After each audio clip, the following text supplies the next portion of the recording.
5 bullets, 6 outlaws, 1 dead partner. Jake Iron McKenzie had exactly 60 seconds to decide: walk away rich or ride into hell for a girl he'd never met. The Silver Dollar Saloon reeked of stale whiskey and broken dreams. Jake sat in his usual corner, back to the wall, studying the wanted poster spread across scarred wood. At 45, he'd learned that survival meant never getting comfortable, a lesson carved into his soul by 10 years of cavalry service and 5 years of hunting men for money. Blackjack Torino wanted dead or alive, $2,000 reward. The face staring back held dead eyes that had seen too much killing. Jake traced the scar running from temple to jaw, his souvenir from their last dance 3 months ago. That day, Marcus Thompson hadn't been fast enough. The memory hit like a sucker punch. Marcus falling, clutching his chest, blood frothing on his lips as he whispered, "Get that bastard, Jake. Promise me." "Another whiskey?" The bartender's voice cut through the darkness. "Information," Jake replied, never looking up. "Sarah Collins. What do you know?" The man's face went pale. "The mine owner's daughter?" "Hell, Jake, Torino's got her holed up in Diablo Canyon. Been 5 days now." 5 days. Jake's hands tightened involuntarily. He'd seen what animals like Torino did to women. The $2,000 bounty wasn't about money anymore. It was about keeping a promise to a dead friend. The batwing doors creaked. 2 men entered, spurs jangling against weathered planks, hired guns with nervous eyes and quick fingers, the kind who killed for wages and slept like babies. "You Jake McKenzie?" The tall one's voice grated like broken glass. Jake's hand drifted toward his Colt .45. "Depends who's asking. Boss wants to parley. Tell your boss I don't negotiate with child stealers." The first gunman went for his iron, fast but not fast enough. Jake's Colt cleared leather like lightning, bucking once. The man spun backward, clutching his shoulder, his weapon clattering across the floor. The second hesitated. Fatal mistake. Jake's follow-up shot punched center mass. The gunman dropped like a sack of grain, blood pooling beneath him. Silence filled the saloon. Jake stood slowly, smoke curling from his barrel as patrons cowered behind overturned tables. "Search him," he told the bartender.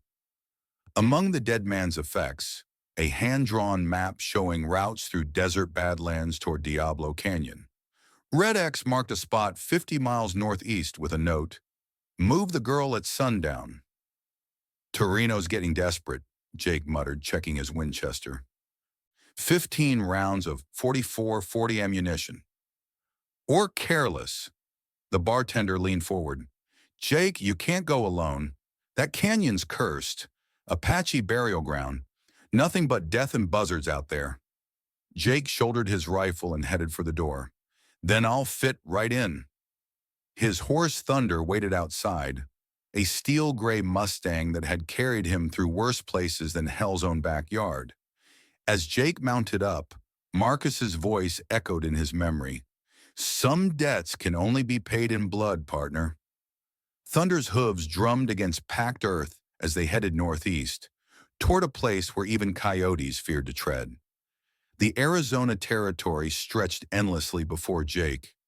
Red rock and sagebrush baked under an unforgiving sun. Thunder's steady gait ate up miles, but Jake felt eyes watching from every ridge. In Apache country, you were never alone. By midday, heat shimmers made distant mesas dance. Jake stopped at a natural water tank, letting Thunder drink while studying the map. They were halfway to Diablo Canyon when he saw them. 6 Apache warriors sat motionless on a ridge 300 yards out. Jake's hand moved to his Winchester, then stopped. Running meant death. Fighting meant death. That left talking. He raised his right hand, palm forward, universal peace sign, and waited. The war leader rode down slowly, his mount picking carefully among loose rocks. Silver streaked his black hair, and battle scars mapped his arms like old campaigns. When he spoke, his English was clear, educated, You ride toward the valley of weeping spirits, white man. I ride toward justice, Jake replied. A young woman's being held against her will. The Apache studied him with eyes that had seen too much. The one called Black Jack? Jake nodded. He kills without honor, takes what isn't his. The warrior spat into dust. That place where you're headed, we call it where spirits weep. Many enter, few return. I have to try. After a long moment, the Apache reached into his saddlebag and pulled out a small leather pouch. Medicine bundle, protection against evil spirits. He tossed it to Jake. You'll need it more than most. As quickly as they'd appeared, the warriors melted back into landscape. Jake tied the bundle to his saddle horn and pressed on, feeling somehow lighter. An hour later, he found the abandoned trading post marked on his map. Adobe walls cracked, desert wind whistling through broken windows. Inside, among skeletal furniture remains, Jake discovered a leather journal wedged behind loose brick. The pages were yellowed but legible. William Patterson, dated 3 months earlier. Day 12, Torino's men returned. They're not just outlaws, they're organized. Someone with real money backs them. Goal isn't robbery anymore. It's control. Silver mines, water rights, everything. God help us all. The final entry made Jake's blood run cold. They took my Sarah yesterday. If I don't sign over mining claims, I'll never see her again. If anyone finds this, Black Jack isn't working alone. There's a network of corrupt officials helping him. Trust no one in authority. Jake closed the journal, understanding dawning. Sarah Collins wasn't just a kidnapping victim. She was leverage in a war for territory control. Rifle bolts clicked behind him. 3 men stepped from cover, weapons trained. Well, Jake Mackenzie. The speaker had gold teeth that glinted when he smiled. Boss said you might come calling. Jake's hand hovered near his Colt. Where's the girl? Safe and sound, for now. Goldtooth's grin widened. But she won't be if you keep meddling. Let her go, and I'll consider letting you breathe. The outlaw laughed. You hear that, boys? He's feeling generous. Jake moved like a striking rattler. His Colt barked twice. Goldtooth crumpled, clutching his chest. The second man's wild shot splintered adobe near Jake's head before Winchester fire cut him down. The third dropped his weapon, hands raised. Don't shoot! I surrender! Jake kept him covered. Torino's camp? Diablo Canyon, 10 miles north. 12 men plus the boss. Girls in a cave, south wall. Guards? 4 on watch. They move her at sundown if her daddy don't sign papers. Before Jake could respond, a new voice cut the air. Manos arriba! A young Mexican cowboy emerged from behind rocks, Remington revolver gleaming. Maybe 25, with intelligent dark eyes and pride in every line. Miguel Santos, he introduced himself, and you're the famous Jake Mackenzie, see? Depends who's asking. Miguel holstered his weapon. I hunt the same dog you hunt, Black Jack Torino. His voice turned bitter. That animal murdered my brother Roberto and stole our cattle. 200 head. Jake studied him. What do you want? Partnership. You want the girl. I want justice for Familia. Together we have better odds. Can you shoot? Miguel's grin was wolfish. Try me. Jake pointed to a crow perched 60 yards away. Miguel drew and fired in one fluid motion. Black feathers exploded. We ride together, Jake decided, but I call the shots. Si jefe. Whatever it takes. They left the surrendering outlaw tied for buzzards and headed toward Diablo Canyon as the sun began its descent. Somewhere ahead, a young woman's life hung in the balance, and old debts waited to be paid in blood. Diablo Canyon cut through badlands like a wound in the earth itself. From the rim, Jake understood why Apache called it where spirits weep. Canyon walls dropped 300 feet to a narrow floor, scattered with boulders and twisted juniper. Perfect hideout. Perfect trap. Miguel lay beside him, studying the outlaw camp through dented field glasses. 12 men, just like our friend said, 2 watching horses, 1 at main trail, 1 at cave entrance. Jake focused on the cave, a natural formation 50 feet up the south wall. Wooden ladder led to a narrow ledge where a guard sat in shade. There's a back way down, Jake said, studying terrain. That chimney formation connects to a ledge system. Very dangerous. If we fall, we don't fall. Jake's voice carried finality. How's your climbing? Miguel shrugged. Grew up in mountains. Jake worked out the plan. We wait for full dark. You create noise at main camp. Nothing fancy. Just draw attention. I go through back way, get the girl. And if something goes wrong, then we improvise. They studied camp routines as shadows lengthened. Torino's men were professionals, disciplined, alert, well-armed. These weren't common outlaws. They moved like soldiers. As darkness fell, lantern light flickered from the cave. Someone moving up there meant Sarah was alive. Time, Jake whispered. Miguel checked his weapons, Remington and sawed-off shotgun. 20 minutes, then start climbing. Jake watched the young Mexican pick his way down canyon walls, moving like a hunting cat. The kid knew his business. 20 minutes later, shouts erupted from camp. Something about missing horses. Miguel had stampeded their mounts without showing himself. Jake started his descent. The chimney formation was treacherous in darkness, but cavalry training served him well. Find holds, test each one. Move deliberately. Don't think about the drop. 40 feet down, the chimney opened onto a narrow ledge running along canyon walls like a natural catwalk. The cave entrance loomed 50 yards away. The guard was gone, probably investigating commotion below. Jake slipped inside, drawing his knife. The cave tunneled back into darkness, lit by a single oil lamp. He smelled wood smoke and something else. Fear. He found her 20 feet back, sitting on a blanket, hands bound.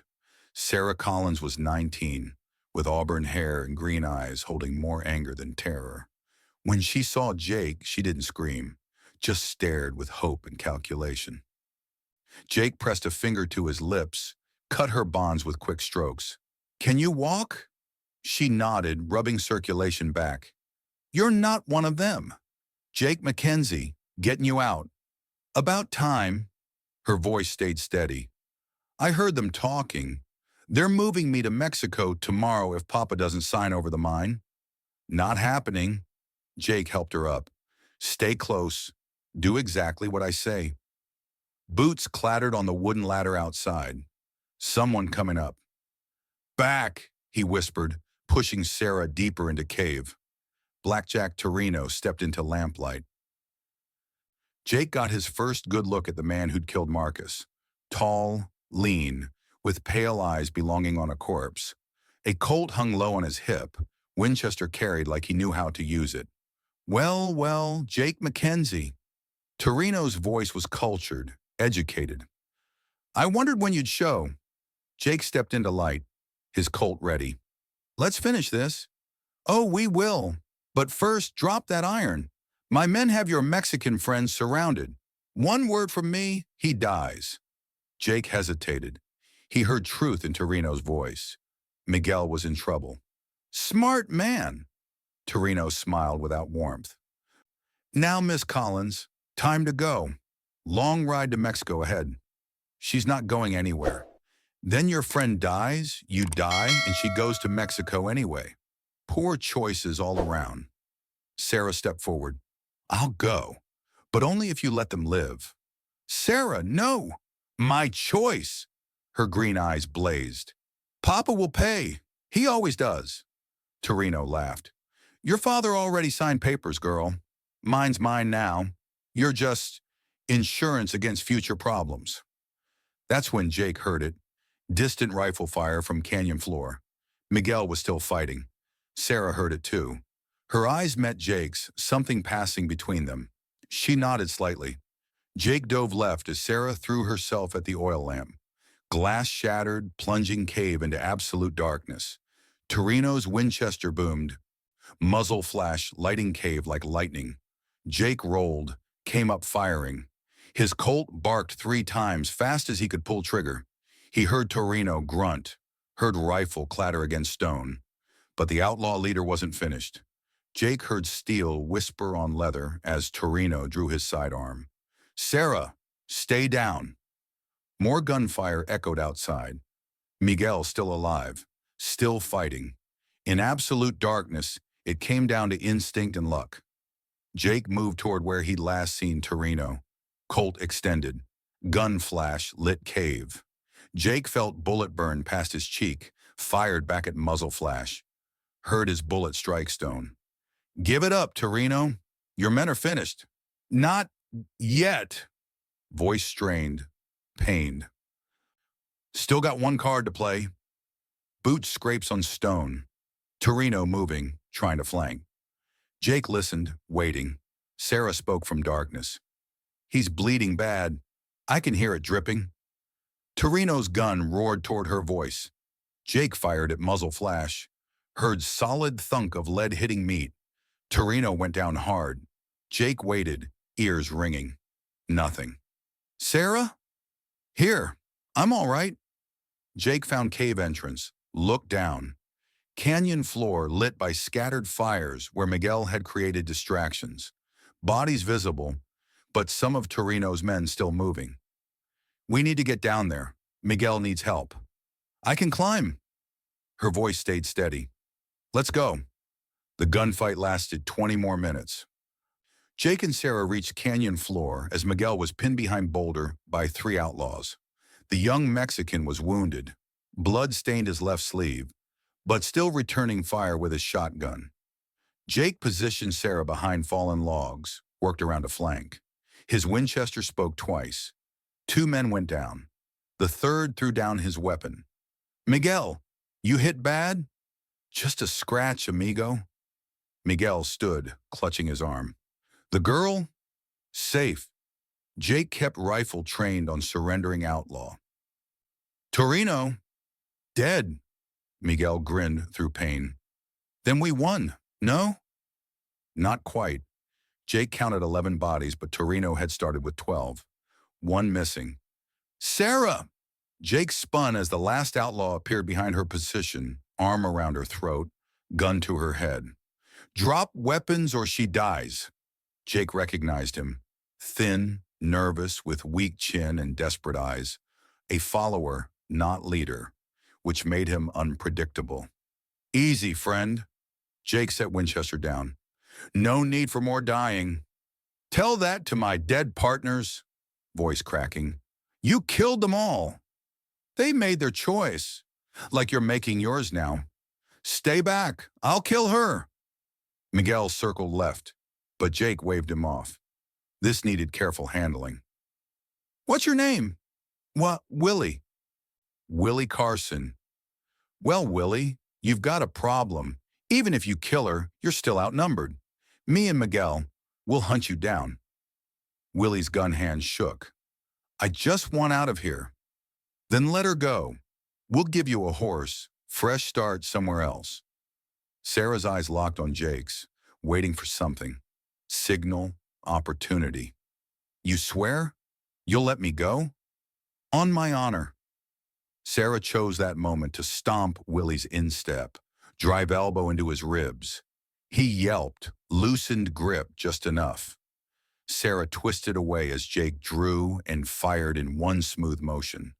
Willie Carson dropped into dust, didn't move. "It's over," Jake said, holstering his Colt. Miguel slumped against boulder, blood loss catching up. "See, it is finished." Sarah looked around at carnage. 12 dead scattered across canyon floor. Face pale but composed. Jake pulled papers from Torino's saddlebags. "Signed under duress. Any judge will throw them out." "So the mine's still ours?" "Still yours." Jake helped Miguel to feet. "We need to get you to a doctor."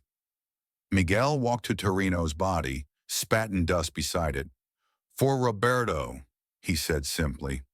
The ride to Tombstone took 2 days. Miguel's wound was worse than he'd admitted. Jake had to stop frequently to change bandages and let his partner rest. Sarah proved tougher than she looked, helping tend Miguel's arm and standing night watches. On the second evening, camped beside a desert spring, Sarah sat beside Jake as he cleaned weapons. "Why did you come for me? You didn't know me."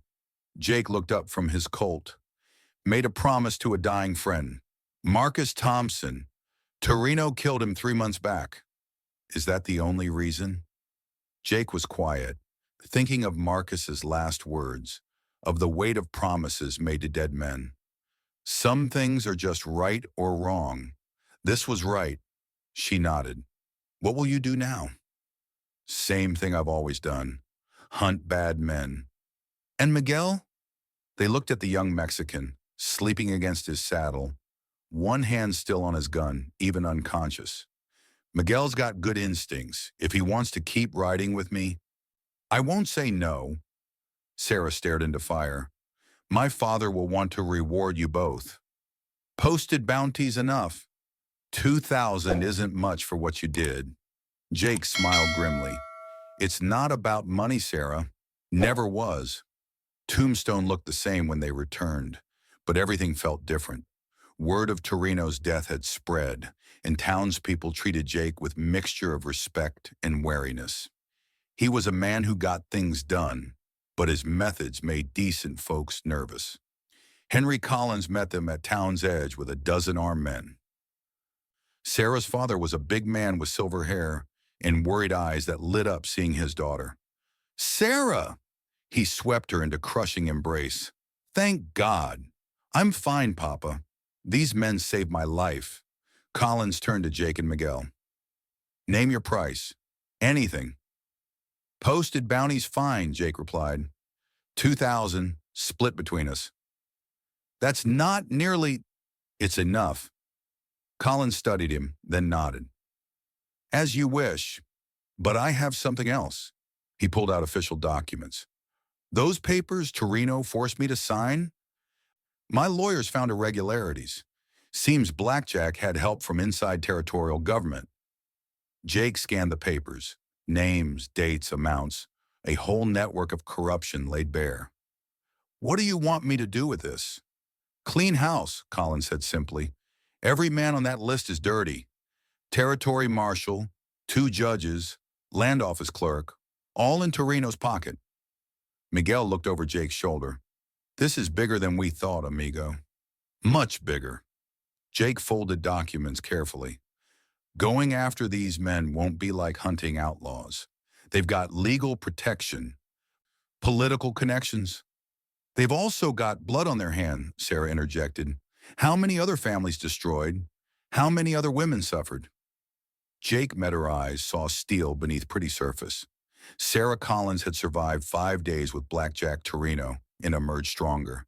She wasn't asking for vengeance, demanding justice. "It'll take time. Some of these men won't go quietly." "Then we don't give them choice," Miguel said, hand resting on gun butt. Next morning, Jake stood before Marcus Thompson's grave in Boot Hill Cemetery. The wooden cross was already weathered by desert wind. Jake set a bottle of whiskey beside Marcus's favorite brand. "It's finished, partner. Torino's dead, his men too, girls safe." A shadow fell across grave. Sarah approached wearing simple black dress, carrying single white rose. "I wanted to thank him too," she said, placing rose beside whiskey bottle. "He died protecting people he'd never met. That means something." Jake nodded. "Marcus always said a man's worth is measured by what he's willing to die for." "What are you willing to die for, Jake?" The question hung in desert air. For years he'd been driven by duty, memory of fallen friends, simple need to see justice done. But standing beside Marcus's grave, with a brave woman who'd faced death without flinching, he realized something had changed. Used to be just about settling scores. Now, maybe it's about making sure good people get to live free. Sarah smiled. "That's a good thing to die for. Better thing to live for." Miguel appeared at cemetery gate, leading 2 saddled horses. His arm was in sling, but he sat mount easily. Estamos listos, jefe? Jake looked at corruption list one more time, tucked it into vest pocket. Ready? He mounted thunder, touched hat brim to Sarah. Miss Collins. Mr. Mackenzie. She stepped closer. When you finish with that list, will you come back? This territory's big enough to keep me busy long time. That's not what I asked. Jake smiled. First genuine smile anyone had seen from him in months. Yes, ma'am. I expect I will. As they rode from Tombstone toward Territorial Capital, where first name on their list waited, Miguel glanced at his partner. She is strong woman, that one. Yes, she is. And beautiful. That too. Miguel grinned. Perhaps when we finish this business, you will have reason to hang up guns. No? Jake considered that. Normal life. Home. Maybe family. Dreams he'd given up years ago. But Sarah Collins had reminded him some dreams were worth fighting for. Maybe. But first we've got work to do. They rode toward distant mountains. Two men on mission that would either bring justice to Arizona territory or get them killed trying. Either way, better than doing nothing. Behind them, Tombstone continued its daily business of living and dying, but the town was safer because Jake Iron Mackenzie had passed through. Sometimes in hard land where justice was scarce and good men scarcer, that was enough. In his saddlebags, Jake carried new wanted poster from sheriff's office. The Castellano brothers, wanted for murder and robbery, $5,000 reward. $5,000 would keep him and Miguel busy for a long while. But first they had lists to work through and corrupt men to face. Work of justice was never finished, but Jake Mackenzie had found his calling. He brought order to chaos, hope to desperate, consequences to wicked. Good work for man willing to do it. And Jake Mackenzie was very willing indeed.